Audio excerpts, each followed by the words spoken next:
Elements react क्यों करते हैं? देखो, हमने एलिमेंट्स को डिवाइड किया, मेटल, नॉन मेटल, मेटलॉइड। तो यहाँ पर जो एलिमेंट्स हैं वो नेगेटिव स्टेट में एग्जिस्ट नहीं करते हैं नॉर्मली, वो कंपाउंड फॉर्म में एग्जिस्ट करते हैं, जैसे H2O, H2SO4। तो ये सब क्या है?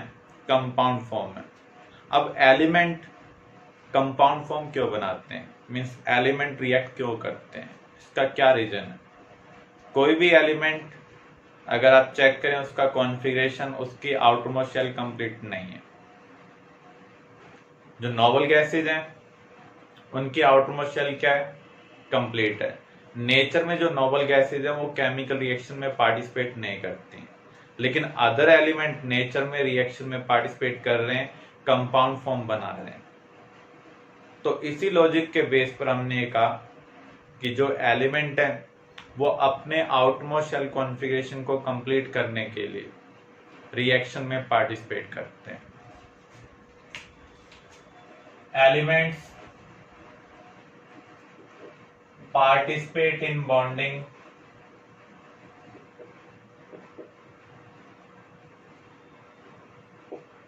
in order to complete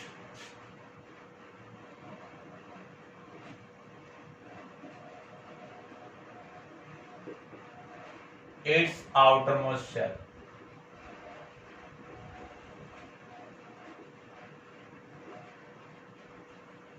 And in order to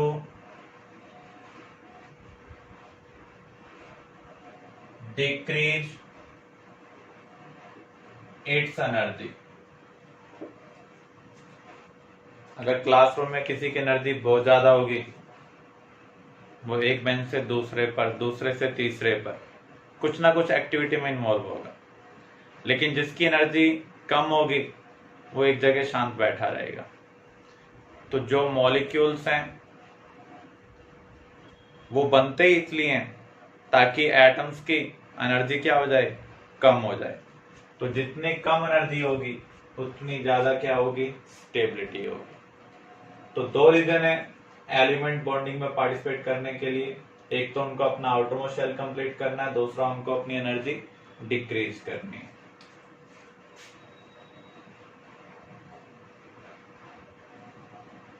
अब वो बॉन्डिंग में पार्टिसिपेट कैसे करते हैं, हमें इसको अंडरस्टैंड करना है। अपनी आउटरमोस्ट शेल कंप्लीट करने के लिए या तो इलेक्ट्रॉन का गेन करना होगा या फिर लॉस करना होगा। किसी ना किसी तरीके से हमें अपनी आउटरमोस्ट शेल को क्या करना है? कंप्लीट करना है। तो यहां पर दो तरीके होते हैं आउटरमोस्ट शेल को कंप्लीट करने के लिए। एक तो इलेक्ट्रॉन का ट्रांसफर हो जाए, दूसरा इलेक्ट्रॉन शेयरिंग के थ्रू। इलेक्ट्रॉन ट्रांसफर कब होगा? जब मेटल और नॉन मेटल कंबाइन होंगे। मेटल की प्रॉपर्टी होती है इलेक्ट्रॉन का लॉस करना, नॉन मेटल की प्रॉपर्टी है इलेक्ट्रॉन का गेन करना। तो एक इलेक्ट्रॉन का लॉस करना चाहता है, दूसरा गेन। तो यहां पर इलेक्ट्रॉन का क्या होगा? ट्रांसफर होगा। तो मेटल अगर इलेक्ट्रॉन का लॉस करेगा तो क्या बनाएगा? केटायन। नॉन मेटल इलेक्ट्रॉन का गेन करेगा तो अनायन। तो एक पॉजिटिव आयन बना रहा है और दूसरा नेगेटिव आयन। पॉजिटिव और नेगेटिव आयन एक दूसरे को अट्रैक्ट करते हैं। इस अट्रैक्टिव फोर्स को हम क्या कहेंगे? Electrostatic force of attraction. Electrostatic हम इसलिए यूज कर रहे हैं, स्टैटिक का मीनिंग होता है फिक्स। जितने इलेक्ट्रॉन का लॉस किया उतना ही यहाँ पर पॉजिटिव आया, जितने इलेक्ट्रॉन का इसने गेन किया उतना ही यहाँ पर नेगेटिव आया। अनलाइक चार्ज एक दूसरे को अट्रैक्ट कर रहे हैं, इसलिए हम यहाँ पर क्या बोल रहे हैं? Electrostatic force of attraction. यहाँ पर जो बॉन्डिंग होगी उसे हम क्या बोलते हैं? Ionic bond. और इलेक्ट्रोवैलेंट बॉन्ड।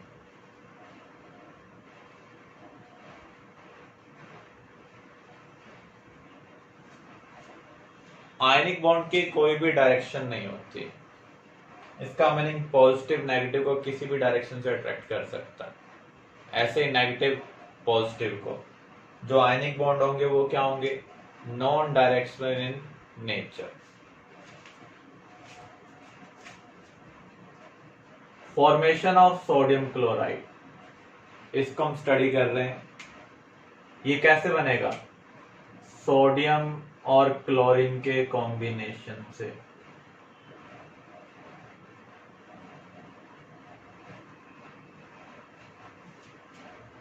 सोडियम का कॉन्फ़िगरेशन क्या है, 281। इसको अपनी शेल कंप्लीट करने के लिए या तो 1 इलेक्ट्रॉन का लॉस करना होगा या 7 इलेक्ट्रॉन का गेन करना होगा।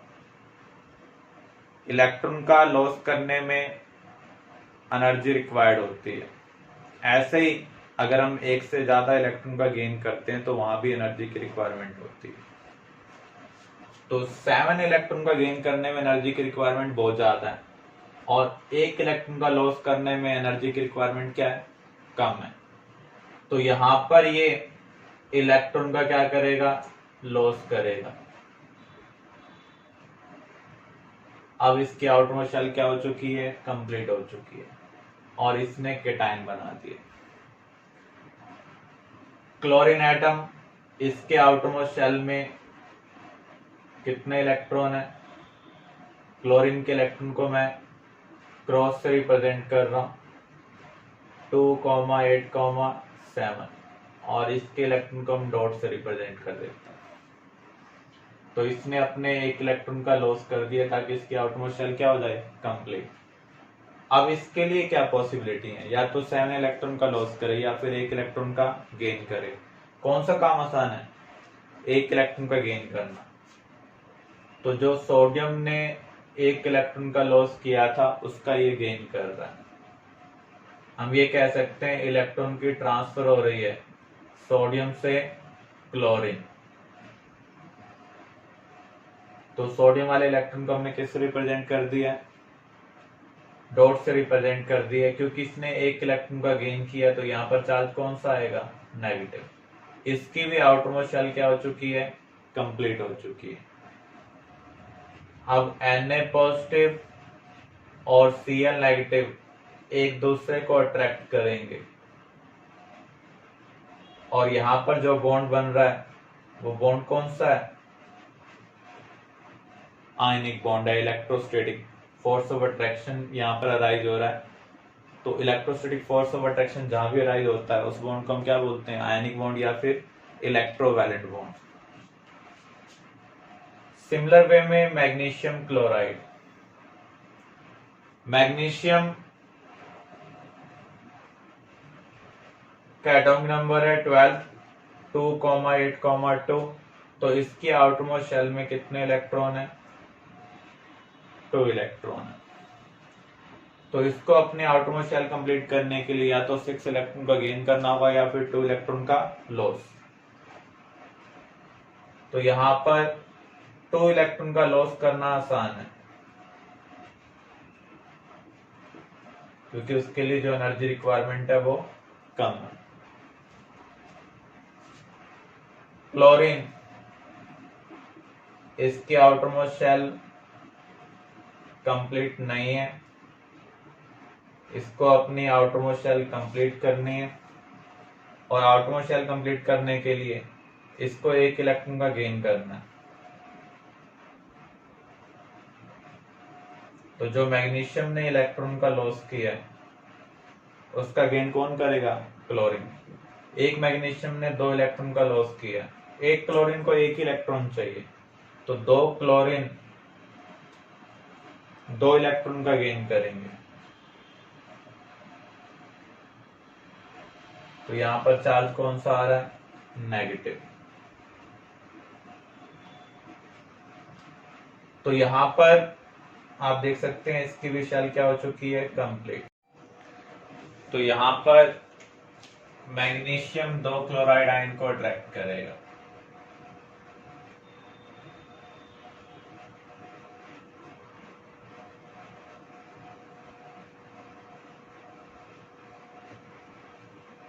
तो यहां पर मैग्नीशियम और क्लोरीन के बीच में कौन सा बॉन्ड है? इलेक्ट्रोवैलेंट और आयनिक बॉन्ड। इलेक्ट्रोवैलेंट और आयनिक बॉन्ड कैसे बनता है? Bye electron transfer. अब हम बॉन्डिंग कवर करने जा रहे हैं bye electron sharing. Electron sharing कब होगी? जब दोनों ही नॉन मेटल हो, बिटवीन नॉन मेटल।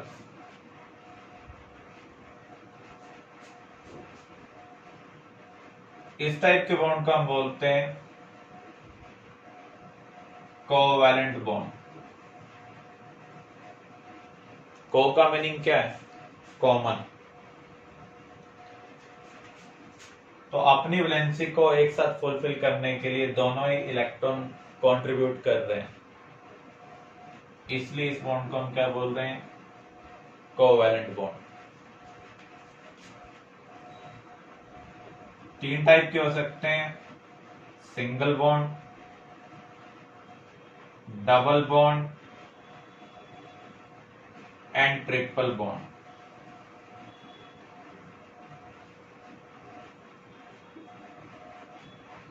अगर 2 इलेक्ट्रॉन शेयरिंग में हो तो उसे हम क्या कहेंगे? Single covalent bond. अगर 4 इलेक्ट्रॉन शेयरिंग में प्रेजेंट होंगे तो डबल कोवैलेंट बॉन्ड। अगर 6 इलेक्ट्रॉन शेयरिंग में प्रेजेंट होंगे तो उस केस में ट्रिपल कोवैलेंट बॉन्ड होगा। 6 से ज्यादा इलेक्ट्रॉन 2 एटम के बीच में शेयरिंग के लिए प्रेजेंट नहीं हो सकते हैं। उस केस में रिपल्शन डोमिनेट कर जाएगा। जब रिपल्शन डोमिनेट करता है तो एटम आपस में बाइंड नहीं होते। तो इसको हम अंडरस्टैंड करते हैं। सिंगल कोवैलेंट बॉन्ड हम सबसे पहले कवर करने जा रहे हैं।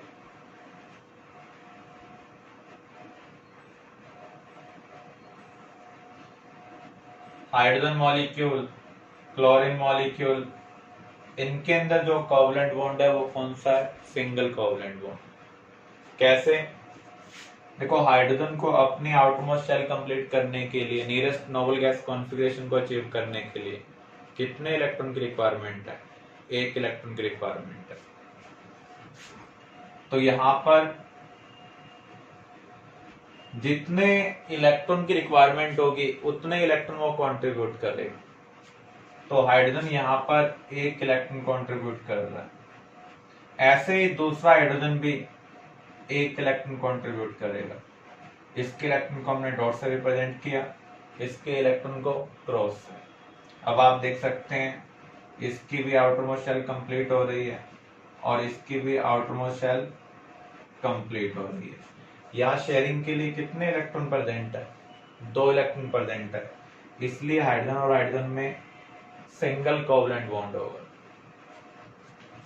ऐसे क्लोरीन में, क्लोरीन के आउटरमोस्ट शेल में कितने इलेक्ट्रॉन है? 7। तो इसको अपनी शेल कंप्लीट करने के लिए 1 इलेक्ट्रॉन चाहिए। तो जितने इलेक्ट्रॉन की रिक्वायरमेंट होगी उतना ही कंट्रीब्यूट करेगा। तो इसने भी 1 इलेक्ट्रॉन कंट्रीब्यूट किया। ऐसे ही सामने वाला क्लोरीन भी 1 इलेक्ट्रॉन कंट्रीब्यूट कर रहा है। अब आप देख सकते हैं इस क्लोरीन के आउटरमोस्ट शेल में अब कितने इलेक्ट्रॉन है? 8। ऐसे इधर आप चेक करें, इस क्लोरीन के आउटरमोस्ट शेल में भी अब कितने इलेक्ट्रॉन है? 8 इलेक्ट्रॉन है। ये जो शेयरिंग वाले इलेक्ट्रॉन है वो कितने हैं? 2। इसलिए यहां पर कौन सा बॉन्ड बनेगा? सिंगल कोवैलेंट बॉन्ड बनेगा। शेयरिंग वाले इलेक्ट्रॉन पेयर को हम बोलते हैं बॉन्ड पेयर, और जो इलेक्ट्रॉन पेयर शेयरिंग में इन्वॉल्व ना हो उसे हम बोलते हैं लोन पेयर। लोन का मीनिंग क्या होता है? अकेला। तो ये एक एटम के पास ही प्रेजेंट है, ये 2 एटम के बीच में इन्वॉल्व है ये इलेक्ट्रॉन पेयर, इसलिए हम इसे क्या बोल रहे हैं? Bond pair.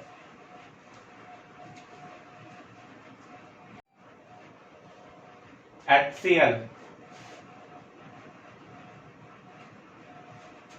यहाँ हाइड्रोजन और क्लोरीन में सिंगल बॉन्ड है। कैसे है? हाइड्रोजन को भी अपने आउटरमोस्ट शेल कंप्लीट करने के लिए एक इलेक्ट्रॉन चाहिए, तो ये एक इलेक्ट्रॉन कंट्रीब्यूट कर रहा है। ऐसे ही क्लोरीन को भी अपने आउटरमोस्ट शेल कंप्लीट करने के लिए एक इलेक्ट्रॉन की रिक्वायरमेंट है, तो ये भी एक इलेक्ट्रॉन कंट्रीब्यूट कर रहा है। तो इसकी भी आउटरमोस्ट शेल कंप्लीट हो रही है और इसकी भी आउटरमोस्ट शेल क्या हो रही है? कंप्लीट।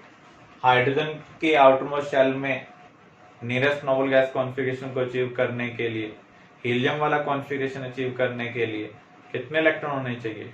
2। इसके पास एक है तो इसको एक और चाहिए।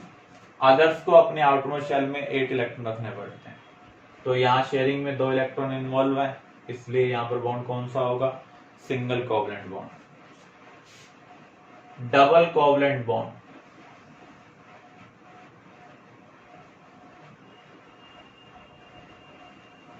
डबल कोवलेंट बॉन्ड कैसे बनेगा? जब शेयरिंग में 4 इलेक्ट्रॉन इन्वॉल्व होंगे। फॉर एग्जांपल O2, ऑक्सीजन का अगर हम कॉन्फ़िगरेशन देखें, एटॉमिक नंबर 8 है 2,6, तो इसको अपने आउटरमोस्ट शेल कंप्लीट करने के लिए कितने इलेक्ट्रॉन की रिक्वायरमेंट है? 2 इलेक्ट्रॉन की रिक्वायरमेंट है, तो ये 2 इलेक्ट्रॉन कंट्रीब्यूट करेगा। ऐसे ही दूसरा ऑक्सीजन भी 2 इलेक्ट्रॉन कंट्रीब्यूट कर रहा है। अब आप देख सकते हैं इस ऑक्सीजन की आउटरमोस्ट शेल क्या हो रही है? कंप्लीट। 8 इलेक्ट्रॉन है इस सर्कल के अंदर। ऐसे आप इधर देखें 8 इलेक्ट्रॉन प्रेजेंट है। शेयरिंग में कितने इलेक्ट्रॉन इन्वॉल्व है? 4 इलेक्ट्रॉन इन्वॉल्व है, इसलिए यहां पर ऑक्सीजन और ऑक्सीजन के बीच में डबल कोवलेंट बॉन्ड बनेगा।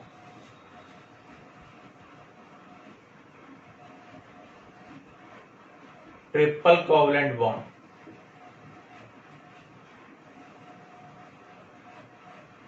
For example dinitrogen. नाइट्रोजन को अपनी आउटरमोस्ट शेल कंप्लीट करने के लिए कितने इलेक्ट्रॉन की रिक्वायरमेंट है? नाइट्रोजन का एटॉमिक नंबर है 7, 2,5, तो इसको अपनी आउटरमोस्ट शेल कंप्लीट करने के लिए 3 इलेक्ट्रॉन की रिक्वायरमेंट है, तो ये 3 इलेक्ट्रॉन कंट्रीब्यूट करेगा। ऐसे ही दूसरा नाइट्रोजन, तो यहां पर आप देख सकते हैं इस नाइट्रोजन की भी आउटरमोस्ट शेल कंप्लीट हो चुकी है, इसकी भी कंप्लीट हो चुकी है। शेयरिंग में कितने इलेक्ट्रॉन इन्वॉल्व है? 6, इसलिए नाइट्रोजन नाइट्रोजन में क्या बनेगा? ट्रिपल कोवलेंट बॉन्ड बनेगा।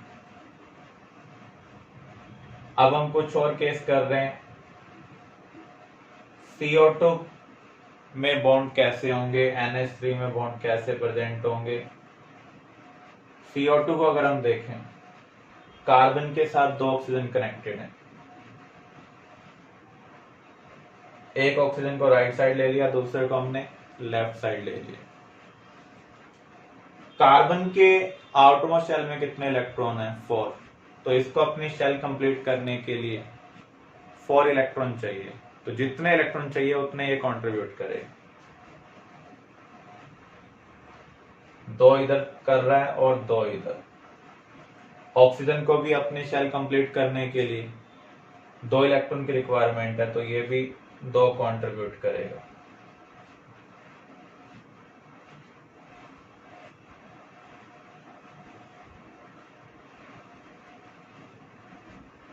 तो आप देख सकते हैं ऑक्सीजन की आउटरमोस्ट शेल क्या हो चुकी है? कंप्लीट। यहां पर भी कार्बन की भी आउटरमोस्ट शेल क्या हो चुकी है? कंप्लीट हो चुकी है। कार्बन और ऑक्सीजन के बीच में कितने इलेक्ट्रॉन शेयरिंग में इन्वॉल्व है? 4, तो इधर वाली ऑक्सीजन के साथ कार्बन क्या बनाएगा? Double covalent bond. अब इधर देखते हैं यहाँ शेयरिंग में कितने इलेक्ट्रॉन इन्वॉल्व है? 4 इलेक्ट्रॉन इन्वॉल्व है, तो यहाँ पर भी क्या बनेगा? डबल कोवलेंट बॉन्ड बनेगा। क्लियर?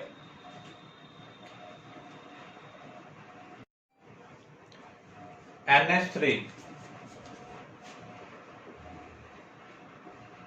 नाइट्रोजन के अराउंड 3 हाइड्रोजन है, नाइट्रोजन को अपनी शेल कंप्लीट करने के लिए कितने इलेक्ट्रॉन की रिक्वायरमेंट है? 3।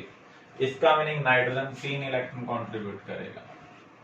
तीनों इलेक्ट्रॉन एक साथ भी कंट्रीब्यूट कर सकता है, अलग अलग भी कर सकता है। एक तरफ 2 दे दिए, एक तरफ 1 दे दिए, या 3 जगह 1 दे दिए, या तीनों एक साथ दे दिए। वो सामने वाले की क्या रिक्वायरमेंट है उसके अकॉर्डिंग। हाइड्रोजन को अपनी शेल कंप्लीट करने के लिए 1 इलेक्ट्रॉन की रिक्वायरमेंट है, तो ये 1 कंट्रीब्यूट करेगा। नाइट्रोजन के आउटरमोस्ट शेल में 5 इलेक्ट्रॉन होते हैं, 3 इसने कंट्रीब्यूट कर दिए तो 2 इसके पास बच गए। अब आप देख सकते हैं नाइट्रोजन की आउटरमोस्ट शेल क्या हो चुकी है? कंप्लीट हो चुकी है। इसके अराउंड 8 इलेक्ट्रॉन है।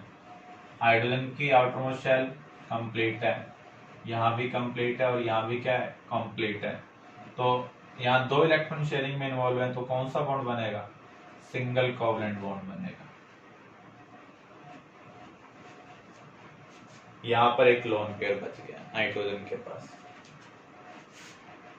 NH4 पॉजिटिव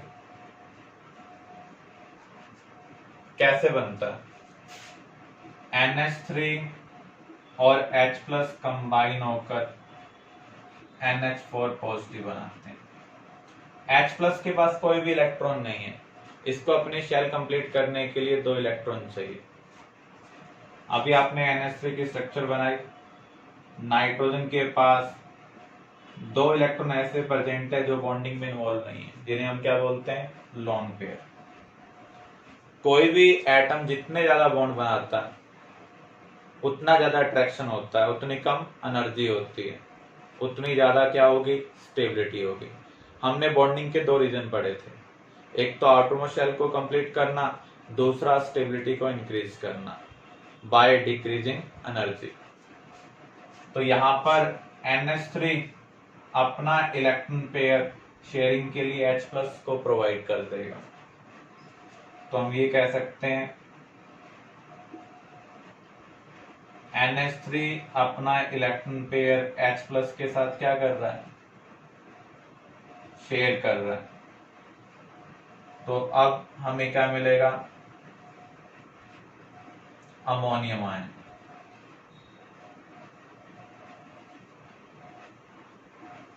अब देखो यहां पर क्या हो रहा है? Unequal contribution, equal sharing. आप ये कह सकते हैं दोस्त के साथ कहीं घूमने फिरने गए, आपकी पॉकेट में पैसा नहीं है या फिर आपके दोस्त के पास पैसे नहीं है, तो आपने कंट्रीब्यूट कर दिया उसके भी, लेकिन खाने में दोनों इक्वल हैं। तो यहां पर हम ये कह सकते हैं जब अनइक्वल कंट्रीब्यूशन हो लेकिन इक्वल शेयरिंग हो, तो उस टाइप के बॉन्ड को हम इस तरीके से रिप्रेजेंट करते हैं। ये एक टाइप का कोवलेंट बॉन्ड ही है, लेकिन इसको बोला क्या जाता है? कोऑर्डिनेट और डेटिव बॉन्ड। जो इलेक्ट्रॉन प्रोवाइड करेगा उसकी तरफ टेल होगा, जो रिसीव करेगा, जो कंट्रीब्यूट नहीं कर रहा उसकी तरफ हेड होगा। तो इस टाइप के बॉन्ड को हम बोलते हैं कोऑर्डिनेट और डेटिव बॉन्ड। ये एक टाइप का कोवलेंट बॉन्ड है। क्लियर?